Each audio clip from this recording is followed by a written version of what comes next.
میری عمر 9-10 برس کی تھی جب ابا نے مجھے زمین پر گھسیٹتے ہوئے گھر سے بے گھر کر دیا تھا۔ میں چیخ چیخ کر تمہیں پکارتا رہا مگر تم بے حس و حرکت سہمی ہوئی مجھے تکتی رہی۔ واحد روانی تمہارے آنسوؤں کی تھی جو ابا کے غیظ و غضب کے آگے بھی تھمنے کو تیار نہ تھے۔ تمہارا ہر آنسو اس بات کا ثبوت تھا کہ تم ابا کے فعل سے بہت نالاں تھی، مگر ابا کی ہر بات پر میری ماں نے تسلیم سر کیا ہوا تھا۔ محلے والوں کے تانے، رشتہ داروں کے طنز اور لوگوں کی چپتی ہوئی نگاہوں سے جب ابا بے قابو ہو جاتے تھے تو وہ اپنے کالے چمڑے کی چپل سے میری چمڑی ادھیڑ ڈالتے۔ اپنے جسم پر چپل سے بنائے گئے نقش لیے میں اس کال کوٹھڑی کی طرف بھاگتا تھا جو پورے گھر میں میری صرف واحد پناہ گاہ تھی۔ پٹائی کا دن جب رات میں بدلتا تھا تو تم ابا سے چھپ کر میرے پاس دبے پاؤں آتی تھی، مجھے سینے سے لگاتی تھی، اپنے دوپٹے سے میرے زخموں کو ٹکور کرتی تھی، میرا سر اپنی گود میں لیے گھنٹوں میرے پاس بیٹھی رہتی تھی، مجھے چپ کراتے کراتے تمہاری سسکیاں بند جاتی تھی۔ ماں، آہوں اور سسکیوں کی گونج کے علاوہ اس کال کوٹھڑی میں کچھ سنائی نہ دیتا۔ ہم دونوں آنسوؤں کی زبان میں بات کرتے، میرے آنسوؤں میں انگنت سوال ہوتے کہ آخر ابا کی نفرت اتنی مجھ پر کیوں ہے؟ آخر کیوں گھر میں مہمان آتے ہی مجھے سٹور والے بند کمرے میں بند کر دیا جاتا ہے اور میں اس فالتو سامان کے ساتھ بند ہو جاتا ہوں جس کی کوئی ویلیو نہیں ہے؟ اور جب تک اللہ کی رحمت یعنی کہ وہ مہمان ہمارے گھر سے نہیں چلے جاتے تھے تب تک مجھے باہر نہیں نکالا جاتا تھا۔ مجھے یہ آج تک نہ سمجھ آئی کہ یہ رحمت میرے لیے زحمت کیوں بنی۔ مگر اماں، میرے ہر سوال کے جواب میں تم خاموشی سے میرے اوپر محبت بھری نگاہ ڈالتی اور کچھ نہ کہتی، بس تم میرے ماتھے کا بوسہ لیتی اور کبھی میرے ہاتھوں کو چوم کر اس بات کی گواہی دیتی کہ میں تو اپنے راجا بیٹے سے پیار کرتی ہوں نا۔ ایک سوال کرتے کرتے میں تھک جاتا اور نیند کی آغوش میں چلا جاتا کہ آخر میرے ساتھ یا مجھ سے ایسی کیا خطا ہوئی ہے جو میرے دوسرے بہن بھائیوں کی طرح ابا مجھ سے پیار نہیں کرتے۔ ہاں ماں، تمہاری گود میں سو جانے سے پہلے میں یہ دعا کرتا تھا کہ یہ رات کبھی ختم نہ ہو، مگر صبح ہوتی اور تم پھر اسی عورت کا روپ دھار لیتی جو معاشرے کے خوف سے مجھے پیار کرتی تھی۔ جس دن ابا نے مجھے گھر سے نکالا اس دن میرا قصور اتنا تھا کہ میں نے تمہارے سنگھار ٹیبل پر رکھی ہوئی لالی سے اپنے گال لال کر لیے تھے، تمہارا سرخ دوپٹہ سر پہ رکھا، تمہارے ہاتھوں کے کنگن اپنی کلائی میں ڈالے اور تمہاری ٹک ٹک کرتی ہوئی وہ ہیل والی جوتی پہن کے میں خوش ہو رہا تھا۔ بس یہ دیکھنے کی دیر تھی کہ ابا نے مجھ پر پھر سے جوتوں کی بارش شروع کر دی۔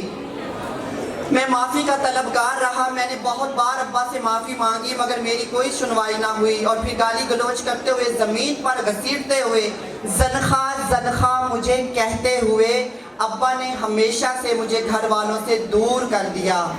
میرے لیے ابا کے یہ آخری الفاظ تھے کہ آج سے تو ہمارے لیے مر گیا ہے، مگر جملہ سنتے ہی میری ہاتھوں کی گرفت جس نے ابا کے پیروں کو مضبوطی سے پکڑا ہوا تھا وہ کمزور ہو گئی، میری گڑ گڑاتی ہوئی زبان خاموش ہو گئی، میرے آنسو تھم گئے کیونکہ میں جانتا تھا کہ ابا اپنی کہی ہوئی بات سے کبھی نہیں پھریں گے اور ماں ابا کے خلاف کبھی بھی نہیں جاتی تھی۔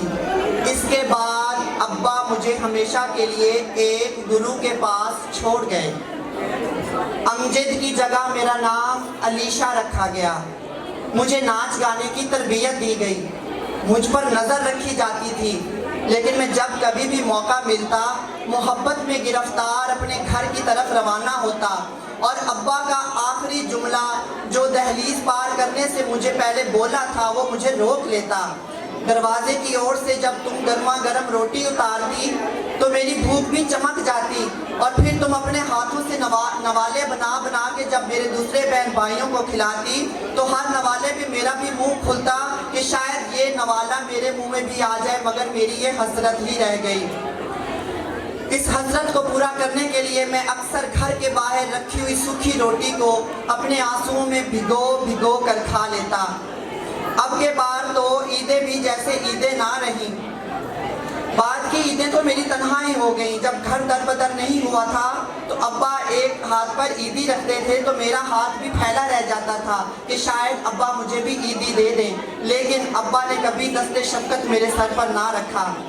صحن میں کھڑی ابا کی سائیکل جس کو محلے سے گزرتے ہوئے دیکھتا تھا تو ہر بار دل میں خواہش ہوتی کہ کاش ابا سائیکل روک کر مجھے ایک بار اپنے سینے سے لگا لیں. میری ہر خواہش رہ گئی.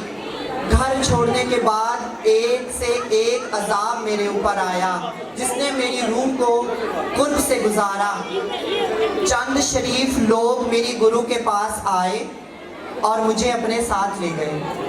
مجھے زبردستی بے لباس کیا, اپنی ہوس کا بھیڑ چڑھایا, پھر اس بے ہوشی کے عالم میں مجھے گرو کے حوالے کر دیا گیا. پھر یہ سلسلہ ایسا شروع ہوا کہ میں روز اپنی نظروں میں گرتا اور روز اپنی نظروں میں مرتا رہا. ابھی میرے پاس کوئی دوسری پناہ گاہ نہ تھی. پھر اسی کام کو میری گرو نے پیشے کا نام دے دیا. میں گرو کے پاس سے کئی بار بھاگا, نوکری کی تلاش کی, مگر مایوسی کے سوا کچھ حاصل نہ ہوا. ہر بار گرو کے پاس مجھے واپس آنا پڑا. ہمارا وجود معاشرے میں گالی سمجھا جاتا ہے. ہمیں تو کسی کو بد دعا بھی دینی ہو تو کہتے ہیں وہ جا تیرے گھر میں بھی اس جیسا پیدا ہو. ہمیں بنانے والا بھی تو وہی خدا ہے جس کو اس نے پیدا کیا ہے. اس کے سینے میں بھی ہماری طرح دل ہی دھڑکتا ہے. تو پھر ہمیں کس بات کی سزا دی جاتی ہے؟ ہمارا جرم کیا ہوتا ہے؟ ہمارا جرم یہ ہے کہ شاید معاشرے کا خون سرخ ہے اور ہمارا سفید.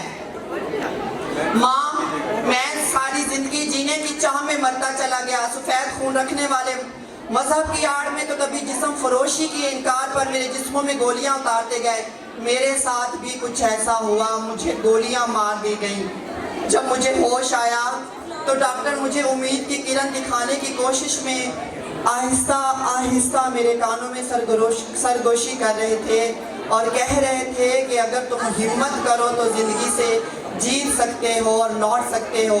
میں نے بہت مشکل سے اپنے ہونٹوں کو ہلایا اور ڈاکٹر سے کہا اگر میں ہمت کر کے لوٹ بھی آیا تو کیا مجھے جینا دیا جائے گا؟ ماں, جب ملک الموت میرے پاس آیا تو اس نے جینے کے لیے چند لمحوں کی درخواست کی. نہ جانے کیوں اس بار مجھے لگا کہ تم دوڑی چلی آؤ گی, میرا بچہ کہتے کہتے مجھے سینے سے لگاؤ گی, میرے سر کو اپنی گود میں رکھ کر میرے زخموں کی ٹکور کر کے مجھے اس دنیا سے رخصت کرو گی. لیکن موت کے فرشتے نے چند لمحوں کی بھی مہلت نہ دی. ماں, سنا ہے قیامت کے روز بچوں کو ان کی ماں کے نام سے پکارا جائے گا. بس ماں, تم سے اتنی گزارش ہے کہ جس دن اس نام سے پکارا جائے خدا را اس دن میرے نام سے منہ مت پھیرنا. تمہارا بیٹا, تمہارا طرف.